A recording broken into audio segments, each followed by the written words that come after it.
നമ്മുടെ പ്രധാനമന്ത്രി നരേന്ദ്രമോദിക്ക് ലോകത്തിലെ ഏറ്റവും വിശ്വസനീയവും ഏറ്റവും കൂടുതൽ അംഗീകാരമുള്ള നേതാവായി അദ്ദേഹത്തെ വീണ്ടും തെരഞ്ഞെടുക്കപ്പെട്ടു എന്ന വാർത്ത അദ്ദേഹത്തിന്റെ ആഗോളതലത്തിലുള്ള സ്വാധീനത്തെയും ഇന്ത്യയുടെ വർദ്ധിച്ചു വരുന്ന അന്താരാഷ്ട്ര പ്രാധാന്യത്തെയുമാണ് അടിവരയിടുന്നത്. 75% അംഗീകാര റേറ്റിംഗോടെയാണ് മോദി ഈ ഉന്നത സ്ഥാനത്ത് തുടരുന്നത്. ഇത് ലോകമെമ്പാടുമുള്ള ദശലക്ഷക്കണക്കിന് ജനങ്ങളുടെ വിശ്വാസവും പിന്തുണയും അദ്ദേഹത്തിന് ലഭിക്കുന്നു എന്നതിന്റെ തെളിവാണ്. US ആസ്ഥാനമായുള്ള പ്രമുഖ ബിസിനസ് ഇന്റലിജൻസ് സ്ഥാപനമായ മോർണിംഗ് കൺസൾട്ടന്റ് 2025 ജൂലൈ 4 മുതൽ 10 വരെ നടത്തിയ ഏറ്റവും പുതിയ സർവേ ഫലങ്ങളാണ് ഈ സുപ്രധാന വിവരം പുറത്തുവിട്ടത്. ഈ നേട്ടം പ്രധാനമന്ത്രിക്ക് ആഗോളതലത്തിലുള്ള സ്വീകാര്യതയും ഇന്ത്യയുടെ നയതന്ത്ര വിജയങ്ങളും അടിവരയിടുന്നു. രീതിശാസ്ത്രവും വിശ്വാസ്യതയും. മോർണിംഗ് കൺസൾട്ടന്റ് നടത്തുന്ന സർവേകളുടെ രീതിശാസ്ത്രം വളരെ സുതാര്യവും വിശ്വസനീയവുമാണ്.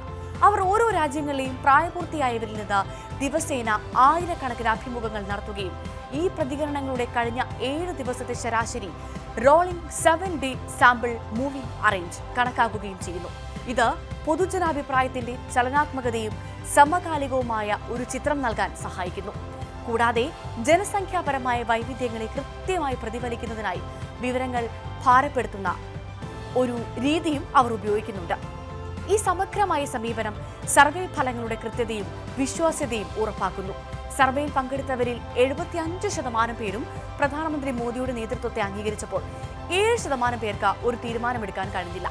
18% പേരാകട്ടെ വിയോജിപ്പ് രേഖപ്പെടുത്തുകയും ചെയ്തു. പ്രധാനമന്ത്രി മോദിയുടെ പിന്നാലെ ഈ പട്ടികയിൽ 2ാം സ്ഥാനത്തുള്ളത് ദക്ഷിണ കൊറിയയുടെ പുതുതായി തെരഞ്ഞെടുക്കപ്പെട്ട പ്രസിഡന്റ് ലീ ജെ മ്യൂങ് ആണ്. അദ്ദേഹത്തിന് 59% അംഗീകാര റേറ്റിംഗ് ലഭിച്ചു. അർജന്റീനയുടെ പ്രസിഡന്റ് ജാവിയർ മിലൈ 3ാം സ്ഥാനത്തും എത്തിയിട്ടുണ്ട്. ഈ നേതാക്കളുടെ ഉയർന്ന റേറ്റിംഗുകൾ അവരുടെ രാജ്യങ്ങളിലെ പുതിയ രാഷ്ട്രീയ സാഹചര്യങ്ങളെയും ജനങ്ങളുടെ പ്രതീക്ഷകളെയും പ്രതിഫലിക്കുന്നു. എന്നാൽ 2024 വീണ്ടും അധികാരത്തിലെത്തിയ US പ്രസിഡന്റ് ഡൊണാൾഡ് ട്രംപ് 44% അംഗീകാര റേറ്റിംഗോടെ 8ാം സ്ഥാനത്തേക്ക് പിന്തള്ളപ്പെട്ടു. ട്രംപിന്റെ താരതമ്യേന കുറഞ്ഞ ജനപ്രീതിക്ക് കാരണം അദ്ദേഹത്തിന്റെ ആഭ്യന്തര നയങ്ങളുമായി ബന്ധപ്പെട്ടുള്ള വിവാദങ്ങളും വ്യാപാര നയങ്ങളിലെ വെല്ലുവിളികളും അമേരിക്കൻ പൊതുസമൂഹത്തിൽ നിലനിൽക്കുന്ന തീവ്രമായ ധ്രുവീകരണവുമാണെന്ന് നിരീക്ഷകർ വിലയിരുത്തുന്നുണ്ട്. ഒരു ലോകശക്തിയുടെ തലവനായി ട്രംപിന് ഇത്തരമൊരു താഴ്ന്ന സ്ഥാനം ലഭിച്ചത് ആഗോള രാഷ്ട്രീയ നിരീക്ഷകരെ സംബന്ധിച്ചിടത്തോളം കൗതുകം കൂടിയാണ് എന്നുള്ള വിവരം പ്രേക്ഷകരെ അറിയിക്കട്ടെ. ഈ സർവേ ഫലങ്ങൾ പുറത്തു വന്നതിന് പിന്നാലെ ഭാരതീയ ജനതാ പാർട്ടി അതായത് BJP ഈ നേട്ടം വലിയ ആഘോഷമാക്കി മാറ്റിയിട്ടുണ്ട്. BJPയുടെ IT സെൽ മേധാവിയായ അഭിത് മാളവ്യ സമൂഹമാധ്യമ പ്ലാറ്റ്ഫോമുകളിൽ പ്രധാനമന്ത്രിയെ പ്രകീർത്തിച്ചുകൊണ്ട് രംഗത്തെത്തി. 1 ബില്യണിലധികം ഇന്ത്യക്കാരുടെ സ്നേഹവും ലോകമെമ്പാടുമുള്ള ദശലക്ഷക്കണക്കിന് ആളുകളുടെ ബഹുമാനവും നേടിയ പ്രധാനമന്ത്രി Narendra Modi morning consultant global leader approval ട്രാക്കിൽ വീണ്ടും 1ാം സ്ഥാനത്തെത്തി. ലോകമെമ്പാടുമുള്ള ഏറ്റവും ഉയർന്ന റേറ്റിംഗ് ഉള്ളതും ഏറ്റവും വിശ്വസനീയമായ നേതാവും ശക്തമായ നേതൃത്വം, ആഗോള ബഹുമാനം, ഭാരതം സുരക്ഷിതമായ കൈകളിലാണ് എന്നാണ് അദ്ദേഹം കുറിച്ചത്. സമാനമായി കേന്ദ്രമന്ത്രി സർബാനന്ദ സോനോവാളും രംഗത്തെത്തി ശക്തവും നിർണായകവുമായ നേതൃത്വത്തെ അദ്ദേഹം പ്രശംസിച്ചു. അത് ഭാരതത്തിന്റെ ഉന്നമനത്തിനും ലോകത്തിന്റെ ബഹുമാനവും ഉറപ്പാക്കുന്നുവെന്നും അദ്ദേഹം കൂട്ടിച്ചേർത്തു. ഈ പ്രതികരണങ്ങൾ പ്രധാനമന്ത്രിയുടെ ആഗോള സ്വീകാര്യതയെ ഒരു ദേശീയ വിജയമായി എങ്ങനെയാണ് BJP കാണുന്നത് എന്ന് വ്യക്തമാക്കുന്നു. പ്രധാനമന്ത്രി നരേന്ദ്രമോദിയുടെ ഈ ഉയർന്ന അംഗീകാര റേറ്റിംഗ് ഒരു പുതിയ പ്രതിഭാസമല്ല. 2021 സെപ്റ്റംബർ മുതൽ മോർണിംഗ് കൺസൾട്ടന്റിന്റെ ഗ്ലോബൽ ലീഡർ അപ്രൂവൽ റേറ്റിംഗ് ട്രാക്കറിൽ അദ്ദേഹം സ്ഥിരമായി 1ാം സ്ഥാനം നിലനിർത്തിയിട്ടുണ്ട്. അന്ന് അദ്ദേഹത്തിന് 70% അംഗീകാരമാണ് ലഭിച്ചിരുന്നത്. 2022 തുടക്കത്തിൽ 13 അന്താരാഷ്ട്ര നേതാക്കളെ ഉൾപ്പെടുത്തി നടത്തിയ സർവേയിൽ അദ്ദേഹത്തിന്റെ അംഗീകാര റേറ്റിംഗ് ഏകദേശം 71% വർദ്ധിച്ചു. 2023 ഇത് പലതവണ 76% വരെ എത്തുകയും ചെയ്തു. 2024 ഫെബ്രുവരിയിൽ ഇദ്ദേഹത്തിന്റെ അംഗീകാരം 78% വർദ്ധിച്ചു.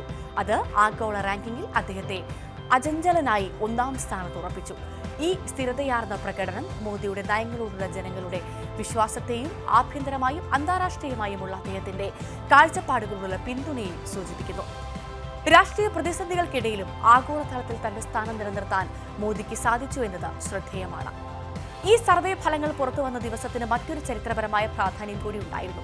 പ്രധാനമന്ത്രി നരേന്ദ്രമോദി ഇന്ത്യയുടെ പ്രധാനമന്ത്രിയായി 4078 ദിവസങ്ങൾ പൂർത്തിയാക്കി. ഇതോടെ തുടർച്ചയായി പ്രധാനമന്ത്രി പദത്തിലിരിക്കുന്നവരുടെ പട്ടികയിൽ അദ്ദേഹം ചരിത്രപരമായ ഒരു നാഴികക്കല്ല് പിന്നിട്ടു. മുൻ പ്രധാനമന്ത്രി ഇന്ദിരാഗാന്ധിയുടെ 4077 തുടർച്ചയായ ദിവസങ്ങളുടെ റെക്കോർഡാണ് നരേന്ദ്രമോദി മറികടന്നത്. ഇനി ഇന്ത്യയുടെ ആദ്യ പ്രധാനമന്ത്രിയായിരുന്ന പണ്ഡിറ്റ് ജവഹർലാൽ നെഹ്റുവിന്റെ 6130 ദിവസത്തിലധികം അധികാരത്തിലിരുന്നു എന്ന റെക്കോർഡ് മാത്രമാണ് അദ്ദേഹത്തിന് മുന്നിലുള്ളത്. ഈ ചരിത്രപരമായ നേട്ടം പ്രധാനമന്ത്രി മോദിയുടെ ദീർഘകാല ഭരണത്തിന്റെയും വിജയത്തിന്റെയും ഇന്ത്യൻ രാഷ്ട്രീയത്തിൽ അദ്ദേഹത്തിനുള്ള അസാധാരണമായ സ്വാധീനത്തെയും വ്യക്തമാക്കുന്നു. ഇത് കേവലം ഒരു സർവേ ഫലം മാത്രമല്ല, ഇന്ത്യയുടെ വർദ്ധിച്ചു വരുന്ന ആഗോള പ്രാധാന്യത്തിന്റെയും ശക്തമായ രാഷ്ട്രീയ നേതൃത്വത്തിന് കീഴിൽ രാജ്യം കൈവരിക്കുന്ന പുരോഗതിയുടെയും പ്രതിഫലനം കൂടിയായി വിലയിരുത്തപ്പെടുന്നു.